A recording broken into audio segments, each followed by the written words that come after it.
Welcome back to Yes to Tesla. Today we're going to be talking about the Model Y door handles and how they may not be safe. I'm not sure what's going on here, but there's a brand new news report over here, and this is from the investigation from the NHTSA.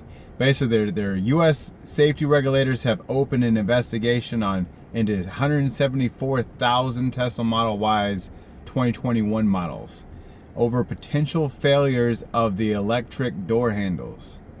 What? That's insane. It also says failure report saying owners reported cases where the door handles didn't work during emergencies, leaving passengers unable to exit normally. Child safety concerns. Some incidents involved children trapped inside the car, forcing the parents to break the window to rescue them, which they also did put out an update.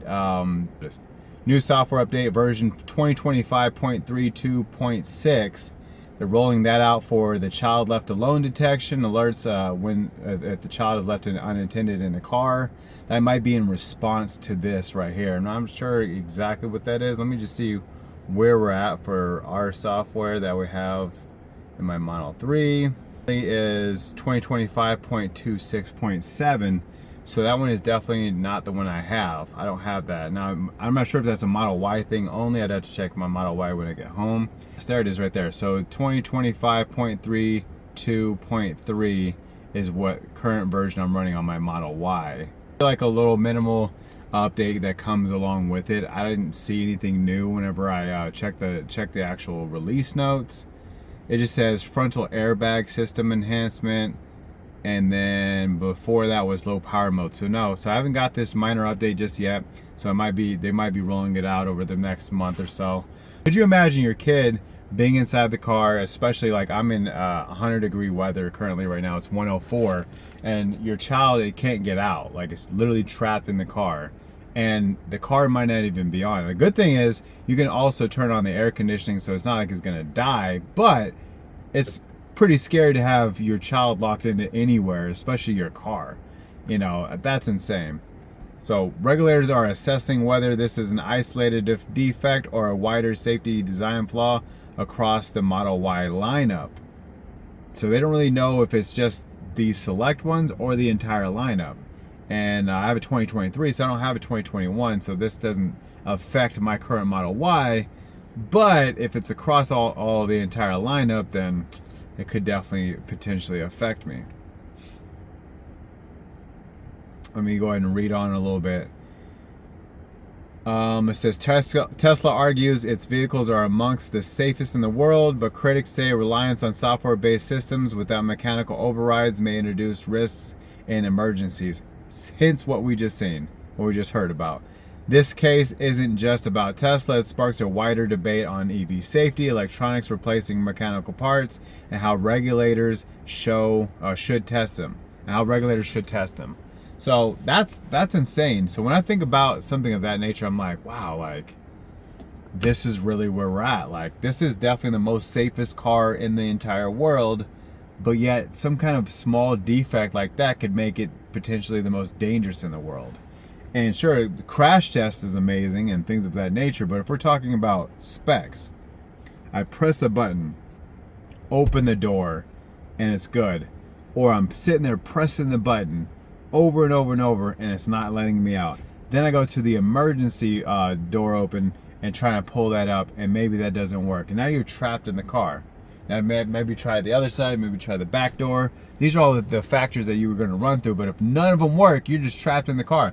Then what if the car just lit itself on fire like batteries do? You know, I'm not saying it would, but I'm just saying, what if it turned into a final destination type field and you're stuck in your car burning alive? Because you see how, if you watch a video on how fast it happens, if your car starts to light on fire, you have less than 30 seconds to get out of the car. So now if you have you and your child in here, you need to go back in the back seat trying to unbuckle them and all that. You're both gonna die, 100%. You're both gonna die in that situation. So it is kind of scary when you think about like, well, your car is built for safety if in a crash and things of that nature, but your car isn't built to not be a defect, right? Because yeah, I think anything computer-based can stop working. Think about this right here. This is a computer that essentially never turns off. Like it goes to sleep but it never fully shuts down completely, which can be a problem, you know? When you're thinking about safety, you gotta think more than just your car getting into a wreck. I wanted to know that it's safe inside and out, especially because this is a computer on wheels. It literally has like almost an iPad on the front as a front screen that controls literally everything.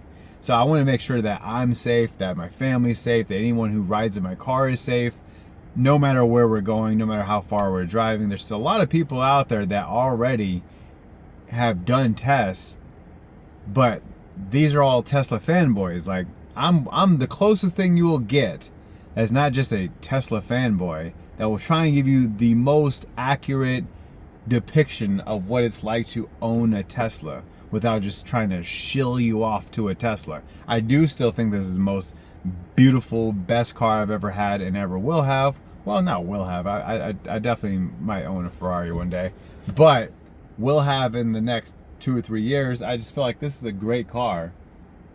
So when I think about things of that nature, I don't like to think about it because I don't want to doubt the car I'm in, especially because it's a computer.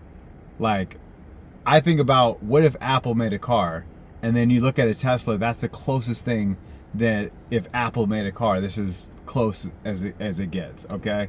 So what do you guys think? Do you feel like that report right there is something that is of concern, or is it just an isolated issue that probably doesn't affect you? What is your opinion down below? But if you are buying a used or new Tesla, even though you know about that news, make sure you hit that link down below. It really helps out the channel, but it helps you out with your purchase. Thank you and have a good day.